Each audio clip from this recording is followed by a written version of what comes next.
Skype at marami na tuloy na una pong nagpaputok ng warning shot yung POSAA, hindi yung sabi ng... Okay. Kung tututukan kita ng baril, papasukin ko bahay mo na may baril ako. Warning shot ka, pinutukan kita pabalik. Is it not an attack? Sorry but I don't think there's any question. The Senate is under attack, was under attack. All of you, your lives were in danger last night. So I know it's your job to ask a question, but you will tell me pagka may nagpaputok na warning, hindi under attack yon? My God, we're a democracy. This is the Senate of the Philippines. Sa nangyari, so far what the update is regarding the attack on the Senate last night, no, the armed attack on the Senate. So, around, let me check my phone. So, tinawagan ako ni Senator Jinggoy ng around 1:27 to tell me na he doesn't think Senator Batos in the building. Ano, sir? At after lunch, mga 1:27, tinawagan ako ni Senator Jinggoy Estrada to say, SP, wala na si Senator Batos sa Senate. So I checked and asked my Chief of Staff to ask the Sergeant at Arms for a report. So may spot report pala talaga siya. I can read it to you. Ito na yung spot report. And then right before, when I came in, di ba, when I saw you guys, sinabi ko na rin, ay sorry, hindi 1:27, miss call niya pala yon. So, 27 ngayon, tuloy pala. yeah, around, 1:27. basta around lunchtime na ako tinawagan ni Senator Jinggoy. So, okay. Yeah, just no time siya ba?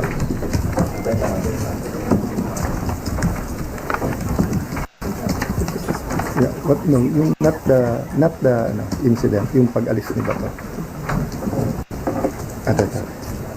Okay. Yun yung dun kasi sa attack kagabi, hindi pa tapos. So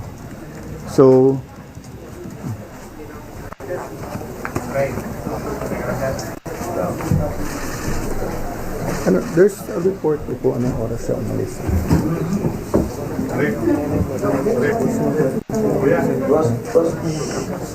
Sir, may mga camera sa likod. Nasaan yung incident? Sir, may camera sa likod. Ano sa rin? Dito. Kuya. Wala. Okay. So, long story short, kinonfirm ng Sergeant at Arms that he's no longer in the building. I'm waiting for the complete incident report, anong oras umalis. In the meantime, nakausap ko at nag-text sa akin yung kanyang wife, and I told her naman na I will papaabot sa Filipino people and sa 13 yung kanyang message. So sa 13, sabi niya, sana wag sayangin yung sakripisyo na ginawa ni Senator Bato. She hopes that we stick together. Tapos eto sabi niya sa akin, good PM sir, in behalf of my family, we would like to thank you and all the other senators for all the support you have done for my husband. At the same time, I'd also like to ask for forgiveness for all the confusion and havoc it has created in the Senate. It is for this reason, I am sure that Ronald made his, in quotation mark, escape. He told me habang tumatagal kasi siya dyan sa loob ay mas nadadamay pa kayo. Alam naming hindi lulusubin ng NBI, CIDG, and police o sino pang mga militar ang Senate kung wala siya sa loob. Kaya kahit na gaano siya ka-safe dyan, mas nangibabaw pa rin para sa kanya ang safety ng lahat. Nung umalis ako ng Senate 9 PM para umuwi kami sa bahay, last namin na pag-usapan, dyan muna siya mag-stay put. Dyan, yung stay put lang raw siya dyan sa loob kasi safer for him. Total may 72 hour TRO. Nagulat at natakot na lang kami for his safety nung narinig namin na sa labas na siya. Wala sa plano but knowing him, I am sure he took the opportunity nung nagkaguluhan at nagkaputukan na. Pasensya na po sir, mahaba message ko, etc. Na I really do want to thank you and ask for your forgiveness and understandings. Ito lang ang paraan, hoping you find time to read this message, no? So what I did is I also asked the secretariat. They gave me a report. Up to this point in time, the promise of the NBI director na he will give me at least two things. One, a copy of the warrant officially transmitted, because he told me in front of the other senators na sa kotse lang niya, three senators were asking na ibigay niya sa amin, but he looked at me and said, "Sir, pwede bang formal ko na lang i-submit tomorrow?" So that was Tuesday. It's Thursday, we still don't have it. And he promised me na ilalagay namin under his custody yung siyam, pero magre-report ka agad about the manner that they tried to arrest Senator Bato. And number 3, in connection with number 2, report sa ginulpi nilang isang member ng OSAA. Still zero report from the NBI. So I'd like to clarify to everyone, we did not arrest Senator Bato. We extended the courtesy and the traditions of the Senate na hindi pwedeng mag-aresto sa loob. He's not under arrest from any of us. And so far as we're concerned, there's no warrant of arrest for him. So he knew from the start, I knew from the start, I never hid from any of you. Anytime you ask me, nandiyan pa si Senator Bato, I answered you to the best of my ability. And I told you, nandiyan pa, tinanong nyo how long will he stay, as long as he likes, di ba? So he made that decision on his own. I found out when Senator Jinggoy called me. I had no idea last night because he came pa to see Sec John Vic.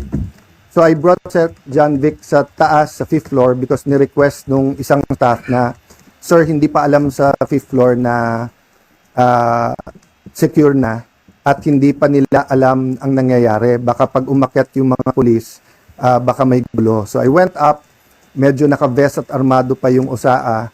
So Sec John Vic asked them na lahat may barel, ibaba yung barel. We explained the situation that OSAA is still in charge inside, but there's a joint investigation. Little did we know na hindi pa fully secured when we answered you, because nga may na-aresto actually kagabi. Diba? I think na-report nyo na lahat. So I just promised Sec John Vic that I'll wait for his report and that siya magsasabi sa details para nga walang misfire, miscommunication or accusation. But since someone close to me sent me a text,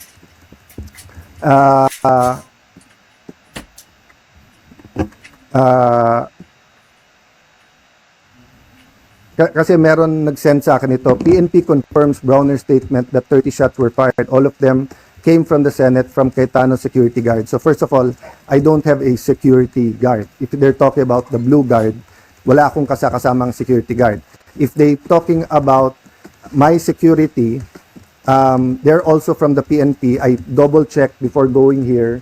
Walang nagpaputok sa kanila. Okay? So anyway, make a long story short, ito po ang text ni Sen John Vic. The count was 27 from inside the Senate and 5 from the other side, no? So my point is, verbal warning sila. Tigil nyo yan, whatever the words were used. Sorry, yung OSAA, nag-verbal warning. Hindi tumigil yung kabilang side from trying to get into the Senate. So nagpaputok sila in the air. Ang problema, nagpaputok public. So eto, whoever the perpetrators was, di ba? Kasi nga, last night, bago umalis si Sec Remulla, sabi niya, so far they saw 1 bullet. So syempre, nakita ko yung mukha ng OSAA, that's not possible. So someone showed me the video and may nga told me may live nga, di ba? So sinabi ko lang na, "Sec, can you allow the OSAA to go inside the kabilang building para may sarili namin investigation?" I haven't really had time to look at all the details pa, and I promise si Sec. So the count was 27 from outside, from inside, no? 27 from inside. 27 from OSAA? 27 from OSAA, sir? Yes, na Up. count nung putok. From OSAA, Yes. 5 from the kalaban. Yes. Kasi ang warning shot, itutuloy-tuloy mo yon until nga, kaya mo wina-warning, ayaw mo magkabarilan, di ba? So, kailangan umalis. But instead na umalis, nagputok pabalik. So again, I won't defend or say much more, yun lang. But eto, kararating lang sa akin yung text ni Sec. Remulla. NBI had no warrant to serve. They were requested by GM Wick to secure the Senate building at 5 p.m. They arrived at 6:15, 21 arrived. They were deployed on each floor to secure GSIS. Agent Francisco sitting down on the second floor bridgeway with a white guard when his attention was called by Osa Aplaska. Sino ka? Sabi Aplaska. Francisco stood up with AR-15 at the sideway sling. Aplaska fired a warning shot. Francisco pulled the trigger. As well pointed, Osa eventually discharged 27 rounds of 9mm and 40 SW. Francisco discharged 5 rounds, immediately fled the scene. Sir, can So- we get that?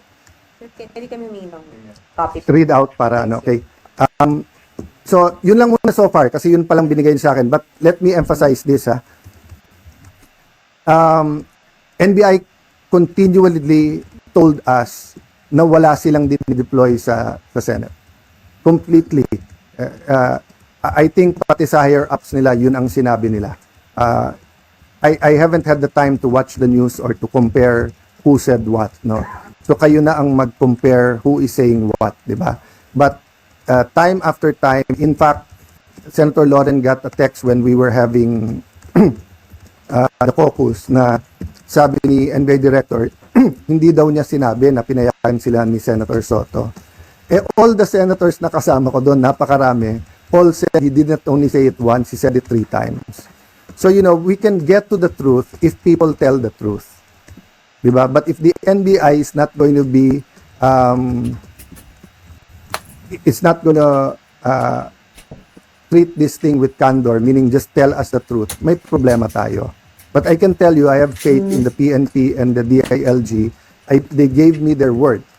No? And for some, their word is not important, but I do believe kay General Nartates, Chief PNP, and kay Sec.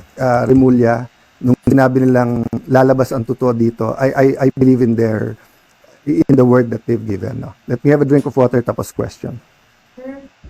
Sir lang, the 27 came from OSA. Sir, sorry nakita ko po kasi sir, na ang nagpaputok po kahapon, OSA and yung armed na Marines.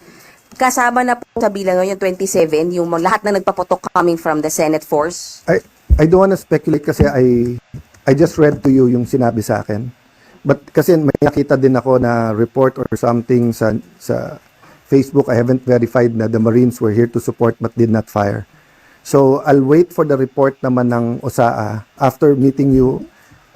Ayoko kasi OSA naman is under my jurisdiction. So I'll have them explain what they found so far. So right now, sir, the 27 we can say are from OSA lang.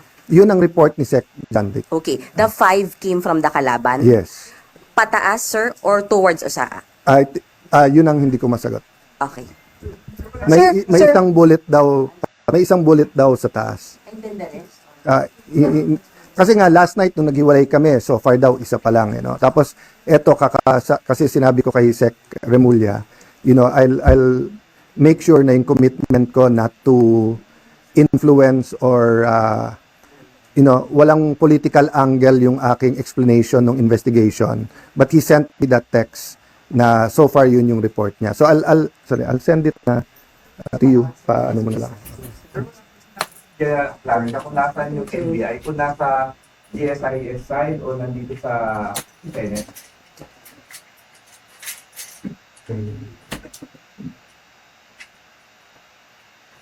Because nga meron ongoing investigation, I don't wanna speak details for details, but I'll just tell you what he told me last night nung kaharap niya yung police, na nakita nila na nakalagay doon yung letra and everything, and winorningan nila. But, if I tell you more details than that, pati people will already think or speculate. So I'd rather tapusin nila. Ang sabi sa akin ni Sec. Janvic, bina-backtrace nila. They got a lot of IDs. Sa the guy na bumalik, pinabalik daw siya para kunin yung bag. Puno ng maraming IDs sa bag. So they got his fingerprints, bina-backtrace niya. When I left, they were bringing him to Pasay for inquest. So I haven't gotten the report. Unfortunately, pinauwi namin lahat ng lawyers kasi nung sinabing clear na nakiusap din yung mga police so that their work is easier, paalisin na. But can I just mention this, guys, di ba? Unprecedented nung Monday na meron law enforcers na makikipaghabulan sa isang senador. Unprecedented yan. That never happened in the Philippines. Secondly, taking away coup d'etats, di ba? First time then, in my view, na may ganun armed attack. And hindi sila tumakbo, They were somehow holding their ground. All of you were here, di ba? So there's a speculation na gobyerno yun, there's speculation, may nagsasabi, kami daw ni Bato nagplano, or kanina tinanong nyo, legitimate question yung tanong nyo, diversionary. If it was a diversionary tactic, it was crazy. Why? When you did that, lalong dumami yung tao dito lalong dumami yung police. That's why nga Sec. John Vic wanted to go upstairs to make sure it's okay. But nung kausap ko yung anak, he started, etc. I respected that. Sec. John Vic respected that. But kagabi, bumaba pa si Senator Bato. Bumaba pa siya para magpakita That was the last time I saw him. Go ahead. Namin po ng asawa ni Senator Bato na he used that promotion na nangyari para makalabas. I will not interpret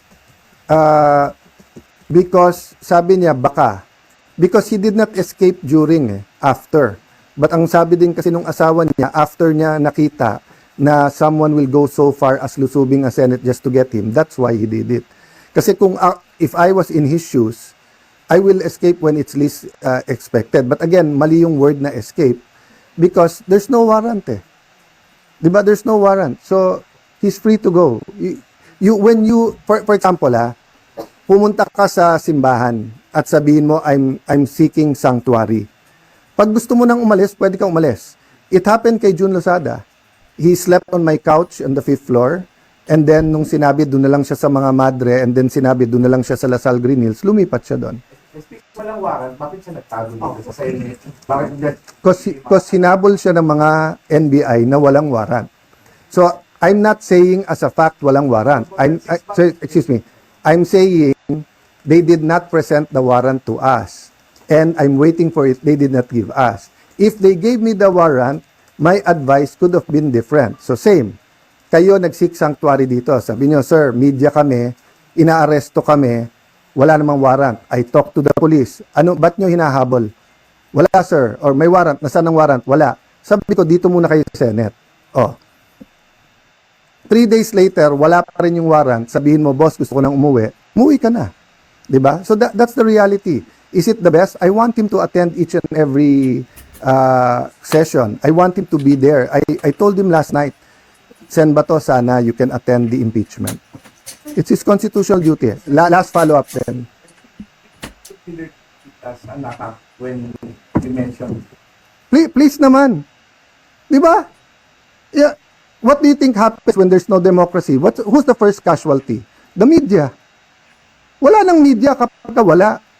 Di ba? Pag sinabing kami muna nagpaputok, umatras sila, or security guard ng GSIS yun, di sabihin nyo, baka ito ay gawa-gawa lang, baka ito ay drama.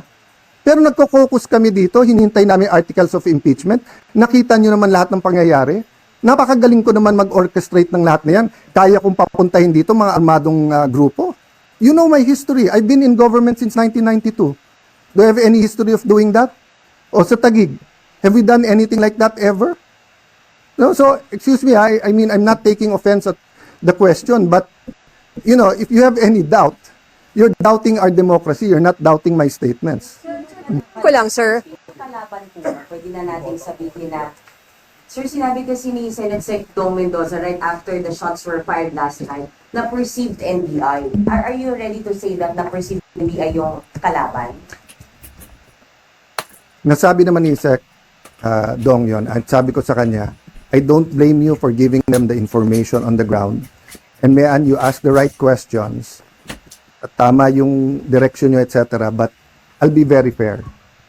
When the President called to check how we are, and the President said, it's not government.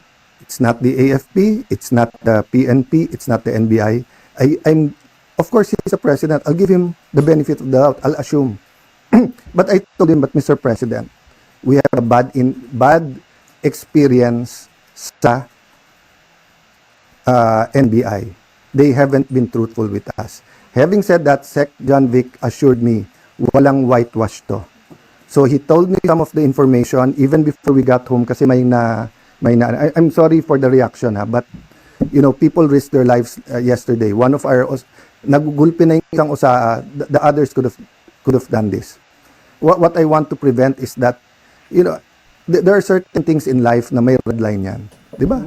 'Di ba yung you don't you respect your parents, unahin mo yung mga tatanda, 'di ba? Pero kung yun ay mga normal na kabastusan, 'di ba? But you don't attack Malacanang. You can march, you can protest. You don't burn down the Supreme Court and you don't attack the Senate in an armed manner.